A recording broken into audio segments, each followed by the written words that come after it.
सभी को नमस्कार। बेटा आज हम अपनी 7वीं क्लास की वर्कशीट 15 कर रहे हैं और ये बेटा हमारी 7वीं और 8वीं दोनों ही क्लास के लिए कॉमन है। ठीक है, 7th और 8th दोनों ही क्लास की ये कॉमन वर्कशीट है। इसमें 7वीं में भी सेम यही बताया गया है दीर्घ संधि के बारे में और 8वीं क्लास में भी सेम यही दीर्घ संधि है। तो इसमें इसी वीडियो में मैं दोनों को ही समझा रही हूँ, क्लास 7th और 8th। ठीक है बेटा, अब आप ध्यान से देखिए। दीर्घ संधि के बारे में आप कैसे समझोगे कि वो दीर्घ है। तो उसमें हमें बताया गया है कि कुछ रूल बताए गए हैं, उन रूल के अनुसार हम यह पता लगाएंगे कि यह संधि दीर्घ है या नहीं है। ठीक है बेटा, सबसे पहले हम ये बात इस चीज़ को जानते हैं कि वर्णों से मिलकर शब्द बनते हैं। ये वर्ण विच्छेद वाला काम आप 6th क्लास में कर चुके हो। जैसे धनम है, धन का वर्ण विच्छेद करेंगे हम तो क्या बनता है, ध और आ को मिलाकर धा बनता है, न और आ को मिलाकर ना बनता है और ये माँ हो गया क्योंकि पीछे माँ में हलंत है, धनम बन गया। ऐसे ही ग्रामम बनता है। तो यहाँ पर जो चीज़ें होती हैं, जैसे जो भी वर्ण होते हैं उनके नीचे हलंत लगा के और उसके बाद हम स्वर लगाते हैं तो वो पूरा बन जाता है। जैसे जो धा है उसमें हमने क्या लिखा, धा के नीचे हलंत लगाया और आ किया तो पूरा हमारे पास धा बन गया।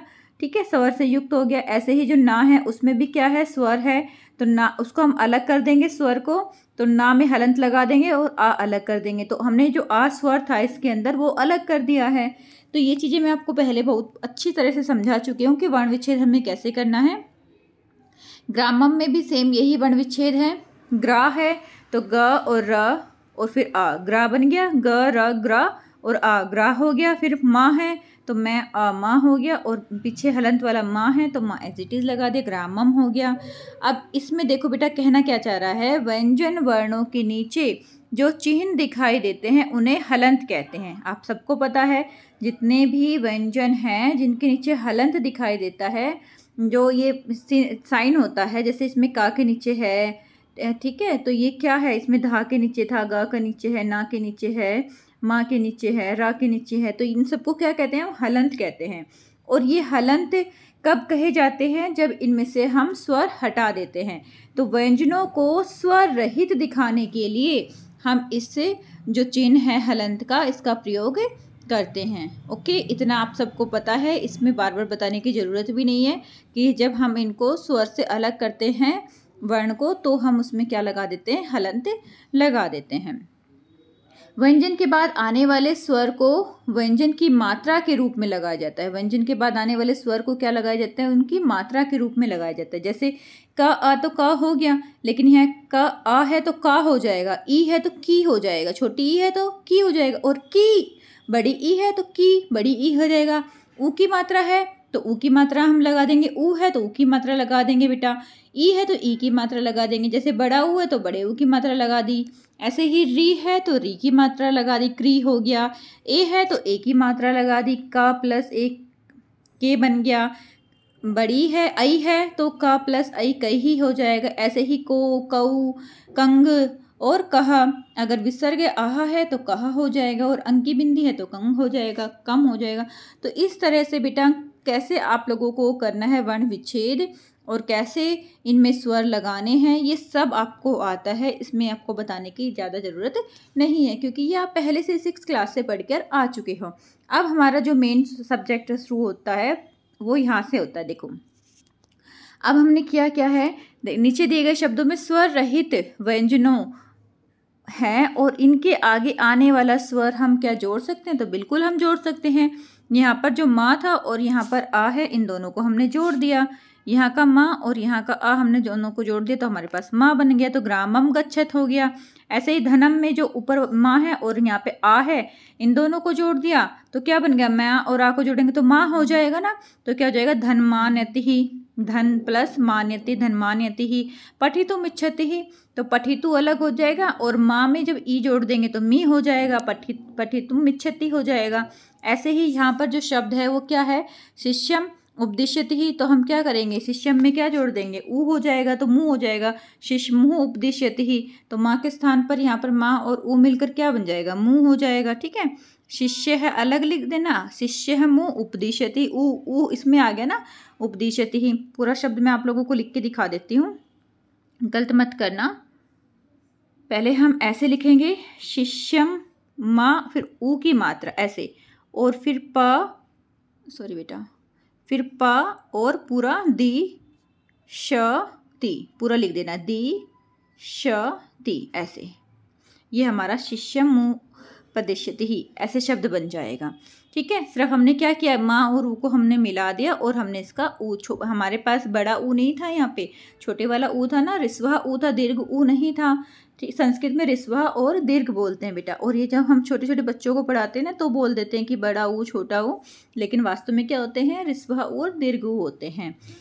अब ऐसे ही यहाँ पर हिमालय है तो हिम का जो माँ है वो और आल्य का आ दोनों मिल जाते हैं तो हिमालय हो जाता है, हिम का आ मिलेगा, जो माँ को हम वर्ण विच्छेद करेंगे तो माँ और आ करेंगे ऐसे ऐसे, और आल्य में तो आ है ही, तो इसको जब हम जोड़ेंगे ए और आ को तो क्या बन गया, बड़ा ही आ बनेगा, हिमालय।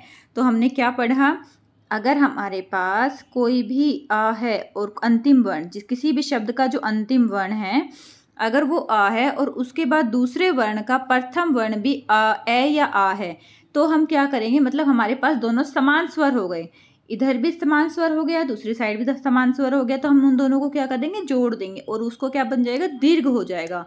ए और आ जुड़कर भी क्या बनाएंगे, आ ही बनाएंगे, तो हमारा शब्द क्या बन जाएगा, हिमालय।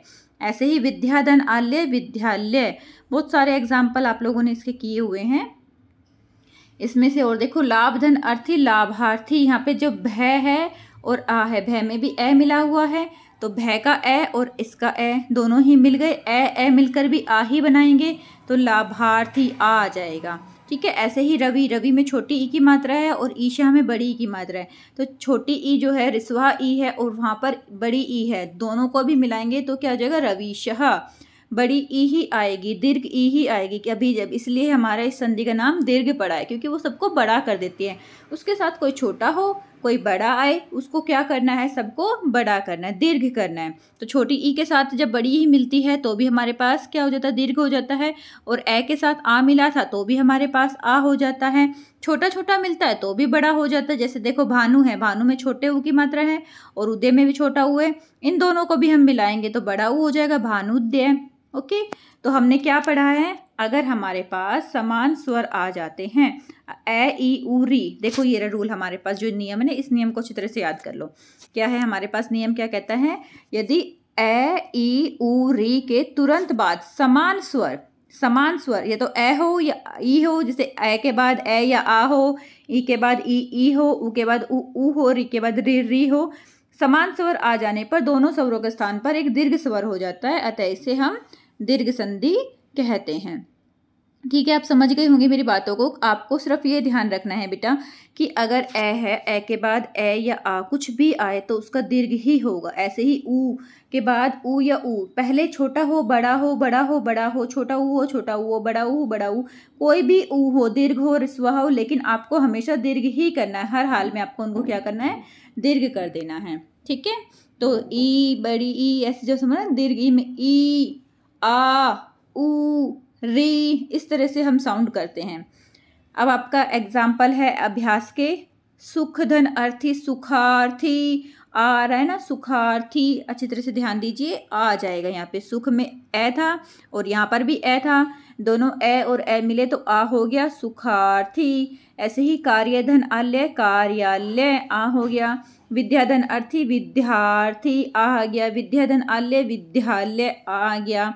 ठीक है, ऐसे ही देवधन आल्य, देवालय हो जाएगा। इन सब के आंसर मैंने पीछे लिखे हुए हैं, लेकिन यहाँ पर आप समझिए और वहाँ से स्क्रीनशॉट लेके अपना लिख लेना। देवधन आल्य, देवालय, पाठधन आल्य क्या बन जाएगा, पाठालय। ऐसे ही रक्षाधन अर्थम क्या हो जाएगा, रक्षार्थम। महाधन आशय, महाशय।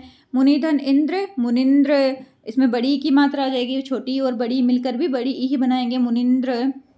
ऐसे ही बेटा हरि में छोटी ई है और ईशा में बड़ी ये दोनों मिलेंगे तो भी क्या बनाएंगे, बड़ी ही बनाएंगे, दीर्घ ही बनाएंगे, हरीशः, लघुर्मी, महतीच्छा। ऐसे ही रजनीशः, यहाँ पे क्या जाएगा, महतीच्छा, यहाँ पर बड़ी ई है यहाँ छोटी है तो दोनों भी मिलकर भी बड़ी ही बनाएंगे तो महतीच्छा।